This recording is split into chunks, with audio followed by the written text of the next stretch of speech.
A más de un año ya de la aplicación de la ley de alquileres, por supuesto, hay impacto en el mercado inmobiliario, en inquilinos, en propietarios, y vamos a ver cuáles son o cuál es la situación actual de esta problemática que afecta, por supuesto, a un sector de la sociedad. Y ya vamos a estar en contacto con Virginia Manzotti, quien es presidenta del Colegio Profesional de Inmobiliarios, a quien junto a Roberto Cornet recibimos. Virginia, un gusto que nos acompañes en el programa. ¿Cómo le va, señora? Un gran placer. Bueno, Roberto recién me escuchaba y la verdad que uno aprende un montón con usted, así que para mí es un honor acompañarlo en este programa.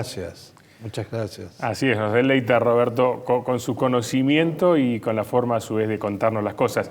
Bueno, Virginia, nos ubiquemos en el contexto actual, un poco más allá de un año de la aplicación de esta ley. Mucho se ha hablado, por supuesto, en torno al tema, pero desde el sector y con la experiencia, ¿qué conclusiones se pueden ir sacando acerca de la implementación y las consecuencias que ha tenido? Bueno, en realidad nosotros lo anticipamos, inclusive yo estuve en este programa. Así es. Y manifestamos desde COFESI, que es el Consejo Federal de Colegios Inmobiliarios, no solamente Córdoba estaba preocupado por esto. Hace 36 meses intentamos sentarnos en la mesa de los legisladores para en realidad manifestar el no acuerdo con dos artículos que nosotros sabíamos que, porque somos los que caminamos en realidad a la calle y estamos con los inquilinos, nos sentamos con los locadores también, manifestando que los dos artículos, tanto el artículo que habla de extender de los 24 meses a los 36 meses las locaciones habitacionales, como así también en habitacionales, el tema del incremento anual por un índice que estaba basado en la inflación y en el salario de los trabajadores estables, que iba a ser un error. O sea, nosotros lo manifestamos, dijimos en su momento que no estábamos en Suiza, que estábamos en Argentina, donde no tanto por la pandemia, sino porque en realidad la macroeconomía de este país no encuentra el camino indicado como para tener cierta estabilidad. Entonces, que iba a provocar realmente un problema para los inquilinos. Y hoy por hoy, más allá de lo que dicen las asociaciones de inquilinos, donde manifiestan que no, que el índice está bien, porque si no hubiera sido mayor, nosotros los que estamos en nuestros escritorios percibimos una preocupación enorme, tanto por los inquilinos como por los propietarios. Y lo explico rápidamente. Nosotros en agosto tuvimos un incremento anual del 45%, o sea, los contratos que tenían el incremento después de julio, de que se sancionó la ley, en julio, tuvimos un aumento del 45%. Bueno, en septiembre, ¿sí?, la aplicación, de acuerdo al índice de esta ley, es del 47%. Cuando en Córdoba, por ejemplo, los alquileres nunca superaban un incremento anual del 32, el 33, como muchísimo aumento del 35%. Estamos casi 11 puntos arriba de lo que se venía pactando entre acuerdos entre las partes, entonces, acuerdos privados entre las partes. Entonces, esto ya pasó, la intervención del Estado en los contratos privados, y el doctor Cornet seguramente nos puede explicar con más sabiduría que yo todavía, que siempre que el Estado hizo intervención entre los acuerdos privados pasan estas cosas. ¿Por qué? Porque hay un tema de la oferta y la demanda. O sea, la oferta y la demanda establece el tema de los alquileres. Virginia, y claro, eso estamos de acuerdo, es lógico porque el sistema venía funcionando bien. Venía muy bien. Ahora, escuchando por ahí desde el sector de inquilinos críticas, por ahí se plantea que influye también en el costo de los alquileres el hecho de que haya menos oferta de propiedades, porque desde el sector inmobiliario, desde el sector desarrollista, se intenta plantear de que no es conveniente poner la propiedad en alquiler por la aplicación de esta ley, y que eso, bueno, elevó un poco de arranque nomás los costos de los alquileres. ¿Qué se puede decir al respecto de esto?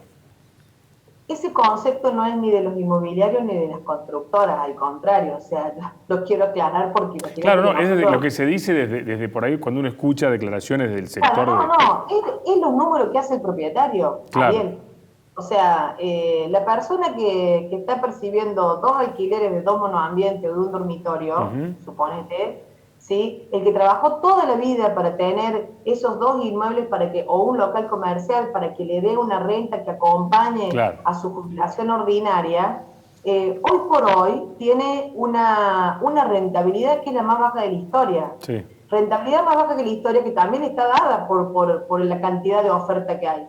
¿Por qué? Porque la mayoría de los propietarios, ¿sí? ¿Qué hicieron? Los que tenían, por ejemplo, alquilado 2 inmuebles como para ayudar a la jubilación. Llaman a la inmobiliaria y dicen, no, yo con esta rentabilidad, yo voy a poner los huevos en otra canasta. Claro. O sea, yo lo que voy a hacer es ponerme el inmueble en venta, ¿sí? Y me quedo con los dólares y lo pongo en una caja de seguridad, o tengo un sobrino o un primo que está con las criptomonedas y me da mucho más rentabilidad. Inclusive, o sea, ya el propietario fue tan grande el cimbrón que tuvo con esta ley, desacomodó tanto las piezas, esta ley, que provocó eso. Entonces, ¿qué está pasando? Se sacan los inmuebles de alquiler, se ponen en la venta y, como decía recién, la oferta y la demanda, a menor oferta de alquileres, más caros son los inmuebles que se están alquilando. Entonces tenemos aumento del 45, del 47%, que tampoco es bueno para el inquilino, porque el inquilino no está llegando a pagar sus alquileres. O sea, lo que está alquilado, y lo tengo en los índices acá, el cumplimiento ha sido excelente. O sea que los inquilinos han pagado las viviendas en lo habitacional. En agosto, por ejemplo, lo tengo acá, justamente porque lo quería compartir con usted, un 93,3%, y el que no pagó es el 5,8%. Ha ido bajando el no pago desde el tema de la pandemia. Ahora, ¿qué pasa? No hay inmuebles en alquiler.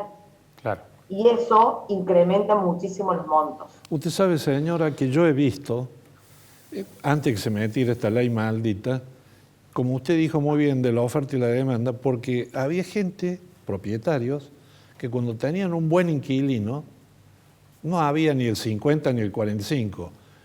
Había un trato justo entre ambos, porque yo he oído decir, yo prefiero el buen inquilino que tenga, aunque pague un poco menos que el porcentaje de depreciación de la moneda, pero estoy tranquilo, porque me cumple. Y es bueno. Y ese margen de respeto es lo que mantenía un mercado estable en los alquileres, que usted lo habrá visto permanentemente en su oficina. Pero ahora esta alteración es negativa. Mire, yo le comento, Roberto, nosotros con este índice del 47%, por lo menos en esta oficina, ha habido inquilinos que nos dijeron no lo puedo pagar, y los propietarios, en ese caso, conservando al buen inquilino que lo tiene desde hace 4 años, desde hace 6 años, inclusive de 2 años para atrás, nos dijo no le apliques el índice de acuerdo a la ley, ¿sí? Bájale para que pueda pagar y que no se vaya. O sea, yo prefiero mantenerlo, ¿sí? Y que no se vaya.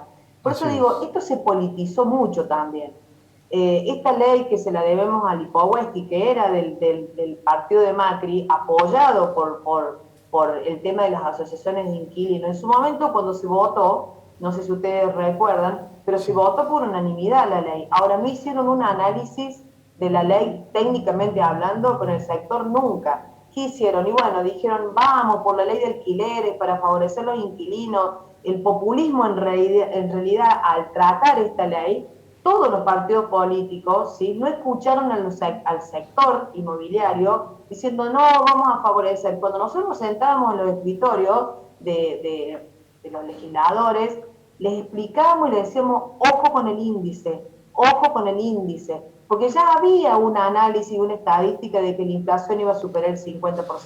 Claro. ¿Sí? Después vino la pandemia, es más, con los DNU, que fueron los DNU por el tema de los alquileres, de congelar los alquileres, a lo cual la primera medida nosotros la aprobamos, pero ya después, como todo en este país, ¿sí?, ya hubo un manejo político de la extensión del DNU, los inquilinos estaban pagando, y otra medida populista más diciendo que no, que había que extenderlo. Bueno, congelaron un año los alquileres, entonces los propietarios dijeron, bueno, nosotros hicimos el esfuerzo 12 meses, ¿sí?, en congelar. Bueno, ahora nos toca a nosotros, o sea, recuperar en cierta manera, ¿sí?, esos montos congelados durante los 12 meses. O sea que se toman medidas políticas, no hablo de este gobierno, no hablo de todos, ¿sí?, con respecto a esto, cuando esto es un acuerdo entre partes, siempre fue un acuerdo entre partes. Así es. Claro. Lo que pasa es que se estigmatizó este tema de los inquilinos cuando decían, por ejemplo, que había 9 millones y hoy Ferraresi, que es el ministro de Hábitat y que es el gobierno que está en la actualidad a nivel nacional, ya está diciendo que no eran 9 millones, ya son 3.500.000, ya restaron bastante. ¿Sí? Claro. Y lo decimos siempre a su vez, Ariel, esto es un tema que tiene que ser un tema de Estado con respecto a la facilidad de que la gente pueda llegar a casa propia, pero no depende de los inquilinos ni de los propietarios, depende del gobierno nacional, que debería tener un plan de vivienda, ¿sí? Donde la gente pueda pagar y no lo que pasó en las PASO, que hoy por hoy la gente no puede pagar la cuota. Así es. Bien, Virginia, como siempre, muchas gracias por acompañarnos. Un placer que bueno, podamos seguir hablando sobre este tema, que sin dudas va a tener mucho por delante. Y bueno, gracias por acompañarnos y estaremos en contacto en otra oportunidad. Muchas gracias. Muchas gracias, Ariel. Gracias, un gran Virginia. placer, doctor, escucharlo siempre. Muchas Y este gracias. programa. Hasta luego.